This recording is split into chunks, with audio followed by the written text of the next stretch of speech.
వైసీపీపై MLA Adinarayana Reddy fire అయ్యారు. కుప్పంకు నీళ్లొచ్చేలా CM Chandrababu కృషి చేశారని, మాజీ సీఎం జగన్ లాగా డ్రామాలాడలేదని విమర్శించారు.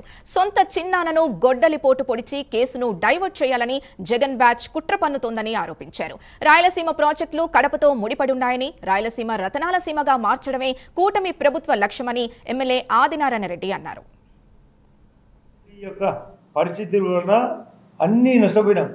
ఇప్పుడే గౌరవ కలెక్టర్తో మాట్లాడినా. ఈ జిల్లాకు 70,000 ఇళ్ళు ఇచ్చినారు ప్రధానమంత్రి ఆవాస్ యోజన. అది ఫాస్ట్గా జరగాల. మా జమలడుకు 13,000 ఇళ్ళు వచ్చినాయి. అది ఫాస్ట్గా రన్ అవుతుంది. టిడ్కో హౌస్ అని, ఎన్టీఆర్ హౌసింగ్ అని, ఇండివిజువల్ హౌసింగ్ అని.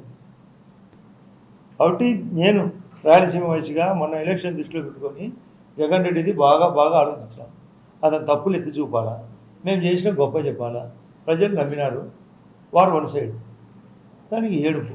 చెరువులమ్మ స్టేట్మెంట్ నిన్న సునీతది రియల్గా ఆమె బాధ కరెక్టే కదా అని నేను స్వయంగా వివేకానంద రెడ్డి గారి జయంతి రోజు అక్కడ స్వయంగా పోయినా. ఆమె బాధ నాతో పంచుకునేది. మేము చెప్పినట్టు చెప్తారు. చివరికి మా టీం పక్క పోయింది. చంద్రబాబు నాయుడు గారు, ఆదినారాయణ రెడ్డి, బీటెక్ రవి, లోకేష్ పక్క పోయినారు. ఇప్పుడు వాళ్ళ ఇద్దరి మీద సునీత రాజశేఖర్ చెప్తారు. చంపినది వాళ్ళు. టీం 1లో మా పేరు, టీం 2లో వాళ్ళ పేరు. మళ్ళీ కోడికత్తి డ్రామా. నేను ఎలక్షన్ అప్పుడు కండ్రేపడి డ్రామా. ఇప్పుడు రోజు కొత్త కథ.